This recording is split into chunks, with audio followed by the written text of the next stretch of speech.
RiverPitch is proudly supported by ACS and River City Labs.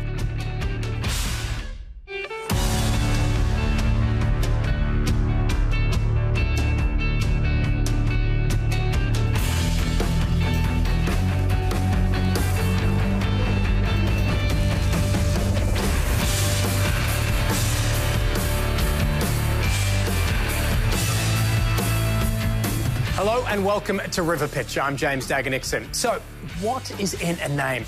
Why RiverPitch? Well, River City Labs in Brisbane is one of the country's leading startup accelerators. It's a place where Aussie entrepreneurs come together to scale up their businesses and try to solve global problems. River City Labs also gives founders the opportunity to pitch to investors and has supported more than 700 startups since its inception in 2012. So, we thought, why not take you inside this exciting process and show you what it takes to build a successful business. Over the next 8 weeks, 24 entrepreneurs from right across the country will be pitching their ideas to some of Australia's most experienced investors and tech leaders. Contestants will be competing for a prize valued at $20,000. But more importantly, the journey will allow them to refine their business models and really think about how they sell their ideas. We start our journey in Brisbane with 8 nervous hopefuls, but before we meet them, let's take a look at exactly what the judges are after.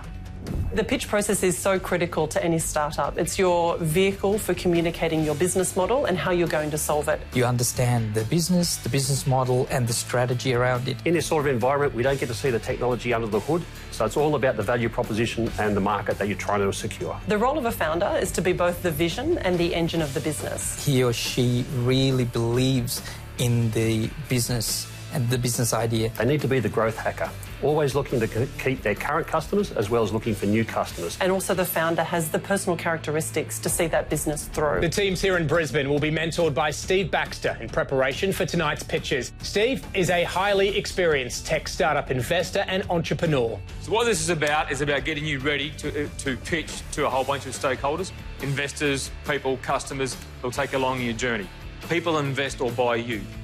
So a lot of stuff's important. You're the most important part of that equation, and we're going to take you through that throughout this entire process.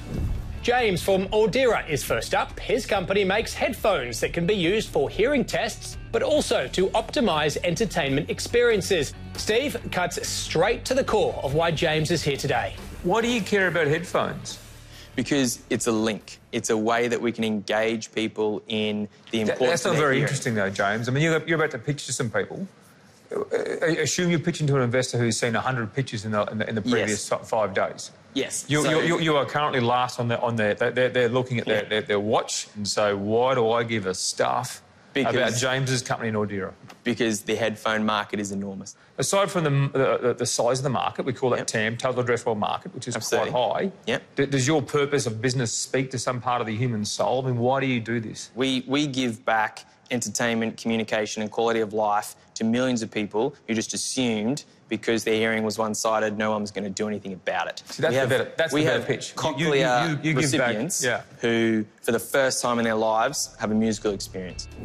I think the first time I saw the headphones being used by a person who had quite profound hearing loss, and just the look on his face was really heartwarming. Yasmin from the world's biggest garage sale, which prides itself on being profit for purpose, has hit the nail on the head with her pitch. But Steve still has some questions. Your pitch seems to have ticked a lot of the boxes there. So you obviously have a very, very saleable message. Out of this pitch, what is it you're seeking? You mentioned a chairman. Yes. A CTO. Yes. And funding. Warming up a seed round, is that? Yes, okay. Yeah, we're really looking for funding. And the pitch you've actually prepared just there, given you're after a chairman or a CTO, do you think it's appropriately weighted? There's a lot of information in your pitch. Can you get across the point of what you're doing in the amount of time you've got? It's actually putting the meatier stuff that's the most important at the front of my pitch deck.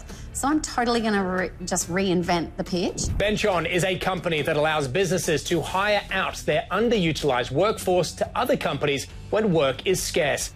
How the background software works is complex, but Steve has a much simpler question. I'm not going to understand your business today. Right. But in some respects, I don't care about your idea. I care about your traction. Okay. You put some numbers up there. Yep. 500 clients, $100 million in contracts uploaded. Yep. They're good numbers. Well, so a client is someone who pays you money. Do you have 500 people who are paying you money? We have 500 people, 500 companies currently on our website. There is a percentage of those that have successfully closed contracts. You've got to get across some metric that you're actually a business and not a marketplace trying to find a customer. Alex from Canaria, which makes high-tech monitoring equipment to improve worksite safety, has impressed Steve. So, but wouldn't it be that the every worker deserves to go home at the end of the day? Oh, absolutely. So I think if you want to sort of catch the attention, and one of the points I've been making is how do you, if you're pitching for investment, I'm not sure what you're pitching for at the moment, but if you're pitching for investment, how do you wake up the sleepy VC analyst? And what are you pitching for today? Right. Oh, we're just pitching for general brand recognition and to get our name out there. And more importantly, to let people know not only what we're doing in terms of technology, but to let people know this is a whole new emerging realm of science. I think that was a very sharp pitch, Alex. Realer has developed an app that allows builders and property buyers to create 3D models of a building, allowing the user to step inside the structure before it's built. But Steve comes back to his fundamental question for Dan. I'm always searching for the why in these pitches. So I'm trying to understand how you actually grab the attention of someone who might be exceptionally disengaged after they've sat in a room all day and listened to startup pitches, which is something you'll face when you're pitching for investment. Yep. You said understand buildings before they are built. That to me summarised, I don't know, that clicked a lot more with me than anything else you said. Then I go into the concerning parts about your revenue strategy and $49 a month. Who is paying $49 a month, may I ask? People who are currently going through some kind of build process, because that's who But it's something that you do every 10 years. If you more often, if you really hated yourself, you'd go and build a house. It's quite a stressful process. Yeah. And so this might deal with that stress, but you don't own the software for 10 years. You have a build process which might be a few months. Lucio from Site C, which has created an easier way for telcos to audit their assets, has also come up against one of the most fundamental questions from Steve. I've asked this question quite a bit. Why? Why does Site C do what they do? We initially were trying to solve a different problem. And I don't need the history, I need the why. What are you going to say? It's going to make me want to stop, write and look up and go, wow, that sounds cool. So is the fact that the towers are more accurately assetized, therefore you build less of them, which is interesting in a resource point of view. I know where you're going now, and I'll add this bit. This is particularly important now to understand what's on your structure when you want to upgrade. Coming up, find out who learns the hard way that investors don't like surprises.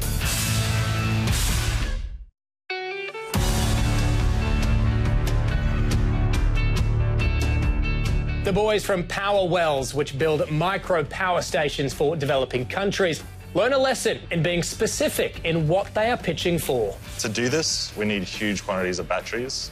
So our ask is to help get these directly from electronics companies. That's it.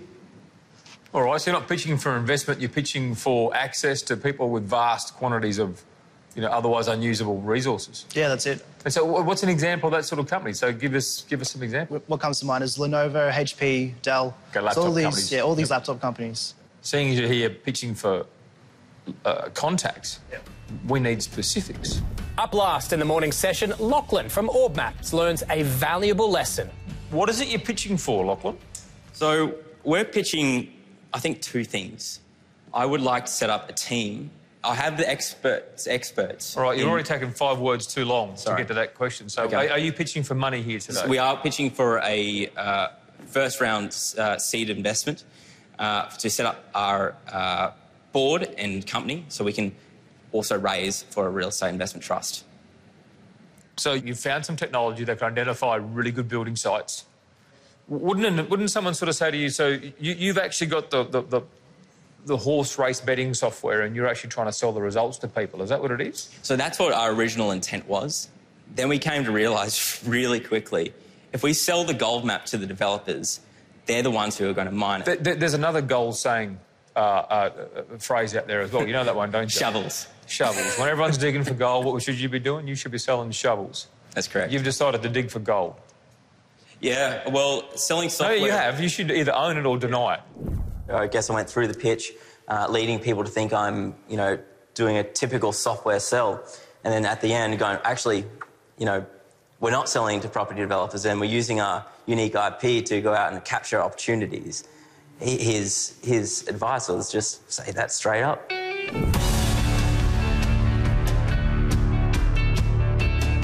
Right, well, here we are. We're about to see the last of the 8 pitches. Only 4 of these pitches will go on to the final round in Sydney. We've had a fantastic day having a chat, reviewing the pitches, and in general giving some advice to try and hone these pitches up to make them all that much better. So onwards and upwards, let's take a look at these pitches. Hi, I'm Yaz Grigalinas, the CEO and co-founder of the world's biggest garage sale. The name gives us away, but more importantly, what you see on the screen now is not a garage sale. This is a movement. We activate dormant goods for good for the circular economy.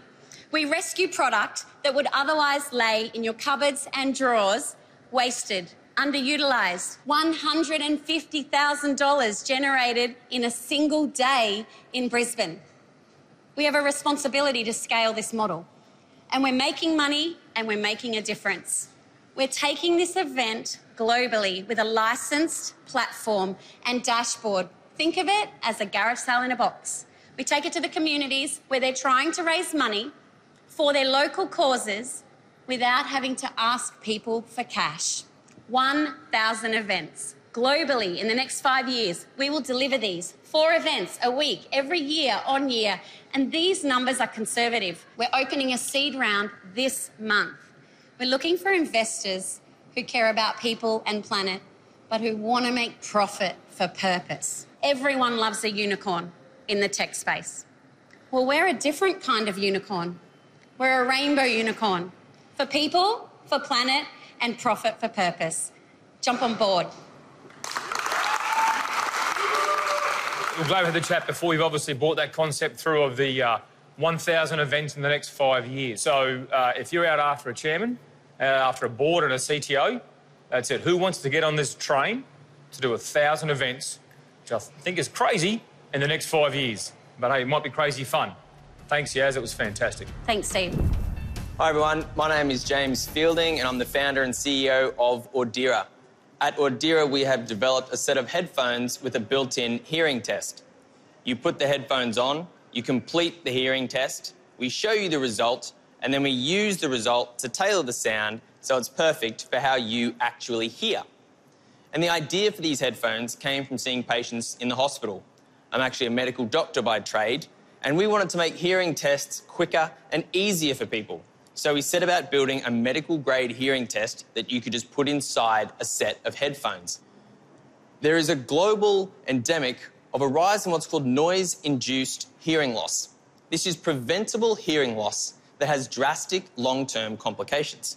We're talking about 1 in 5 teenagers, 1 in 6 baby boomers, and over 1 billion under the age of 35 at risk by 2025. We're going after 3 key pillars. The health industry, which is people that know they have a problem and need a solution to correct for it. The music industry, people that love their music and want an incredible experience. And the gaming industry, people looking for a competitive advantage and wanting to have the ultimate entertainment experience. See, before we had a really great idea, and then we decided to see if we could sell it.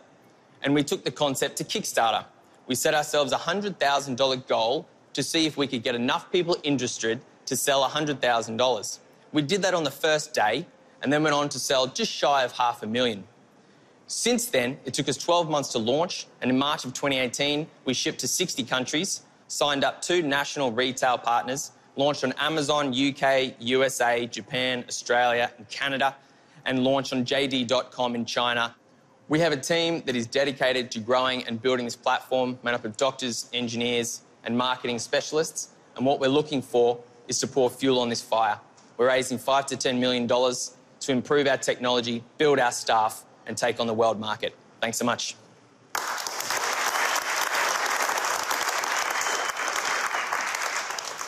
James, how you doing? That was fantastic as normal. I still reckon you've got a pretty weak why. We spoke about that earlier on, but one thing you said to me resonated, that the world leader in personalised sound.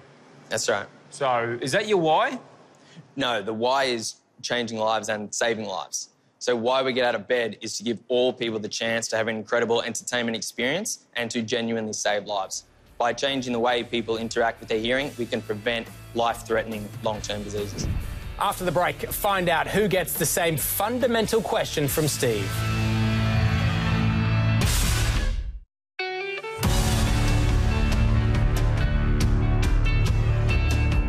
Good evening, everyone, and welcome to Bench On, home of the world's largest untapped talent pool, the happily employed.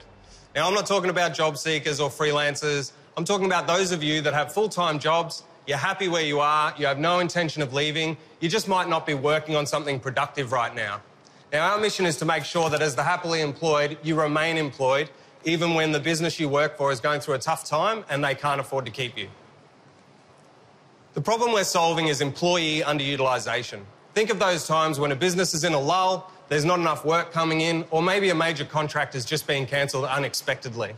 We understand that every business, no matter how big you are, experiences peaks and troughs. So we've created one easy-to-use multi-purpose dashboard to manage both sides. In the lulls, when there's not enough work, you can manage your employee bench by uploading their employee profiles and telling us over the next 12 months when they're going to be available. When you need support, you simply put in an assignment request telling us who you need, when you need them, and how much you're willing to pay. And our system will do all the heavy lifting in matching your requirements to the available hidden talent inside the best companies. Now, we've just exited out of our pilot phase at the end of 2018, during which time we grew to over 500 corporate clients, ranging from global corporates down to small businesses and startups. And we've created a platform that reduces talent sourcing time from 2 months down to 1 day. So if you believe in our mission, why not join us and let's tell the world, don't cut your staff to save money, bench your staff and make money. Thank you.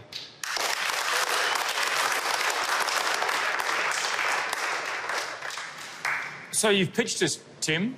What are you looking for? Oh, we're here for two reasons. We're here for brand exposure and we're also going through an investment round right now because we're at a turning point in the company about to scale. So we're looking for investors and if this can help attract them, then so be it. Never forget to make the ask. Well done, mate. Thank you. Thank you very much. My name's Lachlan Spedding, and I'm the founder and CEO of OrbMaps, where we merge big data analytics with a real estate investment trust. Now, I want to talk to you today about how hard it is to find a residential development site. You need to go through federal overlays and planning systems, state and local. There are over 500 councils in Australia alone with their own mapping systems, their own planning systems, and their own data. So at OrbMaps, we got thinking, how can we put all this information together and view it in one simple way that anyone can understand? So you can scan through thousands of opportunities at once. So we thought, if we could put it into a traffic light system, red's bad for development, green's good for development. But we realised quite quickly, why sell the gold map to the property developer to capitalise on the gold when we can find those opportunities, buy the property, put a development approval on it and sell it back to them for a lot more money. And this is through a real estate investment trust. All we need to do is raise some money for our seed for corporate structure and then raise the money for our real estate investment trust. Thank you very much. My name's Lachlan Spedding and from OrbMaps.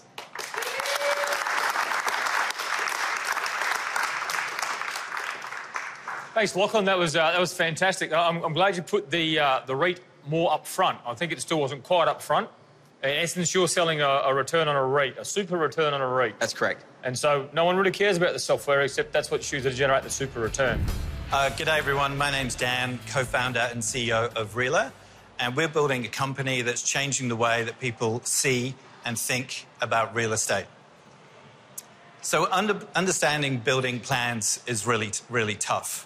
Understanding physical real estate is really tough. But seeing a building before it's built is even harder. So imagine you're a first-time home buyer or a first-time home builder, an off-the-plan investor, an architect, even the construction guys themselves. Everything that you do revolves around a flat 2D plan. So we built the first life-size augmented real estate app. And just to emphasize, it's an app, so that means it works on every device that's in your pocket, no additional hardware. The most important thing is that this is a spatial visualization tool. So it's all about being able to walk through and understand the physical space. You can see it fitting with the actual location. You can see things like setbacks. You can understand the real views. But most importantly, because you can understand the product, you start to emotionally engage. But our big, hairy, audacious goal is to be part of that marketplace. And the way that we want to do that is not by focusing on our SaaS sales, but building those enterprise partnerships. So our seed round opportunity is open. We're wanting to talk to investors, and with that, we're going to be scaling the team with a pretty decent run rate. My name's Dan, co-founder of Reela. Please go and download the app and try it for free. Thank you very much.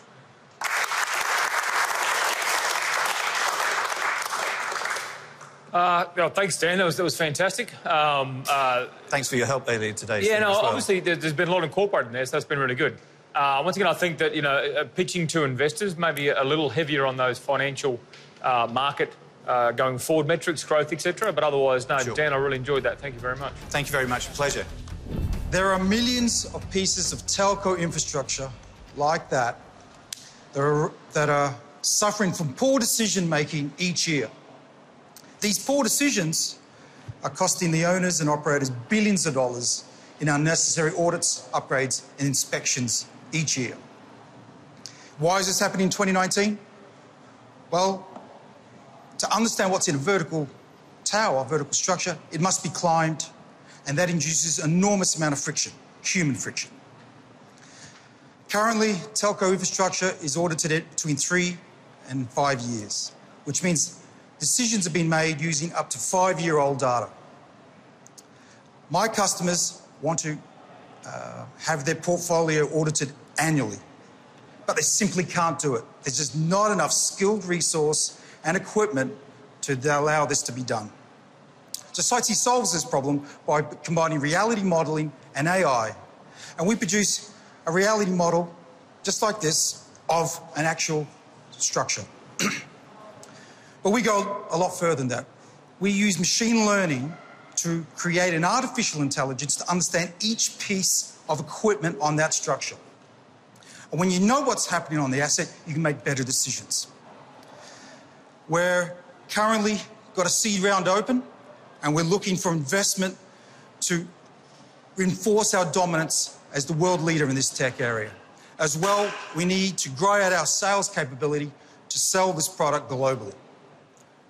My name's Lucio Piccoli. I'm the CEO and co-founder of Sitesy, where we're improving utilisation of telco resources one tower at a time.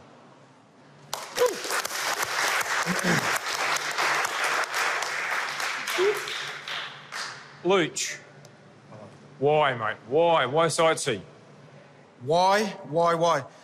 The impending upgrades that are happening for the telco industry, the 5G rollout, is going to put a big pressure on all existing infrastructure, telco infrastructure. And unless you know what's up there, you simply can't upgrade. Powerwells is a social, economic, and environmental solution to energy poverty.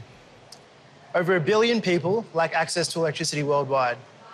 Having access to a light and a phone are two of the most effective weapons against poverty, extending the productive hours of the day and allowing people to learn more and earn more. We also realise that there is an incredible amount of waste going into our environment. In fact, in Australia, only 2% of lithium-ion batteries are recycled. So what if we could use that waste and give it to people without access to electricity? Well, Powerwells can, and we already have. So we can fill these buckets with discarded lithium-ion laptop batteries to provide light and phone charging to remote communities without access to electricity. So how are we going to do this? Well, we'll be making these ourselves, but to scale, we need to get people that are living in remote communities to be using their waste to create light and mobile phone charging for themselves. We started this about a year ago down the road at a startup weekend. Within 2 weeks, we had gone over to Jakarta and we installed the prototype just outside. Within 2 months, we had crowdfunded for 100 systems. Anyone with one of these Powerwells can be a micro-energy provider selling electricity to their communities. Microfinance and microinsurance have exploded across these markets. So we think the next part in this space is micro energy provision. So our ask is that we need batteries. So we're looking to speak with Lenovo and HP. Thank you. Oh, thanks.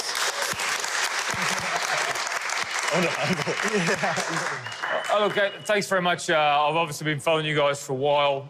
That's awesome. I still think you've got to stick to some knitting somewhere. So you've got your battery bucket, you've got your torch, you've got energy provision, you've got a whole bunch of education. In there is the path you should be on. Okay, so hi, good evening, everyone. I'm CEO and head designer of Canary Technologies, and we're developing the next generation of industrial safety equipment. What would a miner's canary look like in the era of space travel? Where once miners could use canaries to warn themselves about imminent danger, today we can use cutting-edge technology to predict and prevent catastrophic events before they occur. The most dangerous thing in this image is the man or woman at the wheel of that vehicle. If they fall asleep with an accident caused by cognitive fatigue, that is a catastrophic event that will cost millions of dollars of damage in the space of only a few seconds. The Canary earpiece is lightweight, wireless, and ergonomic. We've adapted medical pulse oximetry in order to read vital signs in real time. Originally designed for NASA, for which we won their global award for best use of hardware in 2016, we're now specialising our equipment for use in the resources sector. So, what does this mean for the resources sector? Well, this means that we can predict and prevent catastrophic events caused by cognitive fatigue before they even happen. Losses to lives in Australia are 2 miners dying every month from this problem. In financial terms, this is a cost to companies of $10 million a day when incidents occurs. The current technologies being used to solve this problem are riddled with accuracy issues. They're either focusing on eye movement or EEG readings, but most importantly, they send off alerts during an incident. The Canary earpiece sends off an alert before this incident even happens. Logistics and safety supervisors can use the data that we supply in order to improve their site management. By knowing for the first time that Harry gets exhausted after 10 hours and Dave gets tired after 8. Our team of directors is prepped and ready to go. My Chief Technical Officer and fellow director, Theodora, have both had successful company exits that they founded over the last few years. Myself, I'm Alex Moss, I head business and design, and I am building the miner's canary for the 21st century. Coming up, the moment we have all been waiting for. Who will make it through to the next round?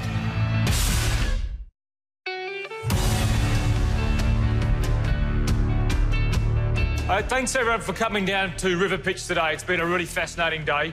We spent a lot of time with the teams. More importantly, these teams have given up their own time to come here, to do this, to get exposure, to network, to understand what they're doing better. So, full props to everybody. Unfortunately, we're going to have to take 4 out of this round of 8 into the next level. The 4 companies we're going to be taking through, I'm going to go from right to left here. Ordira with James, come up here, mate. Fantastic. Real AR with Dan, which surprises the daylights out of me. Well done, mate. Alex from Canaria, fantastically well done. Come up here. And Yaz from World's Biggest Garage Sale. So there you go. It was a mix of the pitch and the market you're entering. Thank you for your time. So let's remain friends, not be strangers, and get into it in future. Thank you very much.